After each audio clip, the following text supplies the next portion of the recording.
Picture this. You are exhausted, you are hungry, and you are sitting in a drive-thru line at 11 o'clock at night. Most people on a diet would just give up and order whatever. But I decided to turn that exact situation into a 7-day experiment that completely changed how I think about eating keto.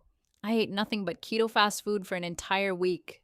No home cooked meals, no meal prepping on Sunday, just me, my car, and whatever I could order from a drive-thru window that would keep me in ketosis. And before you say it, yes, I know what you are thinking. Fast food and keto do not belong in the same sentence. That is exactly what I thought too. But here is the thing that surprised me more than anything else. It is actually possible, not just possible. In some ways, it was easier than cooking at home, so let me walk you through every single day. What I ordered, what tasted incredible, what was an absolute disaster, and what happened to my body and my ketone levels by the end of day 7. Day 1. Monday morning, I hit up McDonald's for breakfast and ordered 2 sausage, egg, and cheese biscuits. Obviously without the biscuit. I just asked for the innards in a bowl. The guy at the window looked at me like I had 3 heads, but it worked perfectly. That was my protein, my fat, and I was already ahead. For lunch, I went to Chipotle and built a carnitas bowl with extra guacamole, sour cream, cheese, and salsa. No rice, no beans, no chips. For dinner, I pulled into a Five Guys and ordered a burger wrapped in lettuce with bacon, cheese, mushrooms, and mayo. Day 1 was genuinely good, and I felt surprisingly satisfied. Day 2 is where things started getting interesting. I checked my ketone levels in the morning, and I was sitting at a solid 1.2 millimoles per liter. That is well within the ketosis range. Breakfast was a bacon, egg, and cheese from Starbucks, again, without the bread, paired with their nitro cold brew because black coffee is completely fine on keto. Lunch was a kava bowl, which for those who do not know is like the Mediterranean version of Chipotle, and I built it with lamb meatballs, roasted vegetables, tzatziki, and lots of olive oil. Dinner was 2 grilled chicken thighs from Popeyes with coleslaw on the side, not the breaded version, the actual naked grilled chicken. Some locations have it, some do not. Took me 3 tries to find one that did.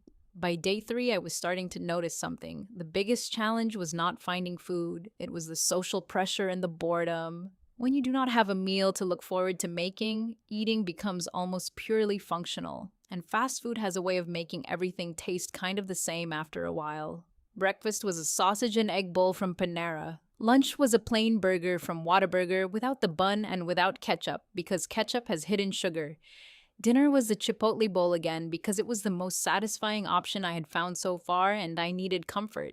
Day 4 was the hardest day. I woke up and I genuinely did not want to eat fast food. My energy felt fine, which was interesting, but my mental relationship with food was being tested.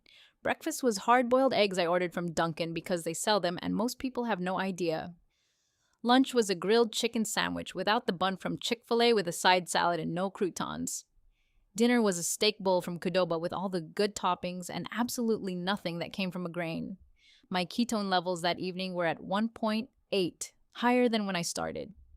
Day 5, something shifted. I started to get creative and actually feel good about the restrictions, rather than frustrated by them.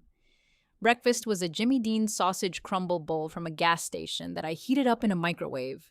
Technically fast food, absolutely delicious. Lunch was a pepperoni pizza from a place that offers cauliflower crust.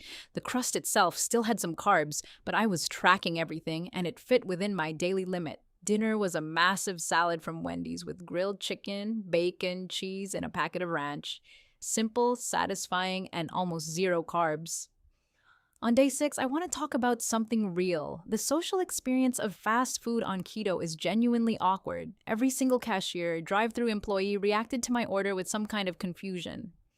Removing the bun creates this weird moment every single time. I started calling it the keto pause, that 2-second silence where someone processes the fact that you actually do not want the bread. But you know what? By this point, I did not care at all. Breakfast was a ham and egg cup from a local coffee chain. Lunch was wings from Buffalo Wild Wings with a dry rub instead of sauce, which eliminates a lot of hidden sugar. Dinner was a steak and egg plate from a diner that technically counts because it was quick service. And it was phenomenal. Day 7, final day. I woke up and checked my ketones immediately, 2.1 millimoles per liter. That is deep ketosis by any standard measure. My weight had dropped 3 pounds over the week. My hunger levels had actually decreased by day 5 compared to when I started, and my energy was more consistent than I usually experience when I am cooking at home because I was not accidentally overeating on things that spiked my blood sugar. For the final day, I wanted to go out right. Breakfast was the sausage bowl from McDonald's, the thing that started this whole journey 7 days earlier. Lunch was a steak bowl from Chipotle one last time because it earned its place as the MVP of this entire experiment. And dinner, I went to a steakhouse drive-thru. Yes, those exist, and got a ribeye with a side of vegetables and butter. It felt like crossing a finish line with a trophy. So, what are the big takeaways from 7 days of only eating keto fast food?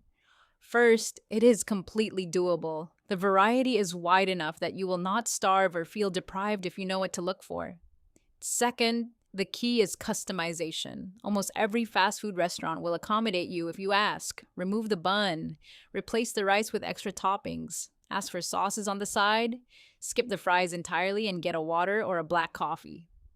Third, the hidden carb danger is real. Sauces are where keto dieters get into trouble at fast food places. Barbecue sauce, ketchup, sweet marinades, certain salad dressings. Always ask for the nutrition information or check the app before ordering. Fourth, staying in ketosis is genuinely achievable even when you are eating entirely from drive-thru windows. My ketone levels went up over the course of the week, not down. That tells you something important.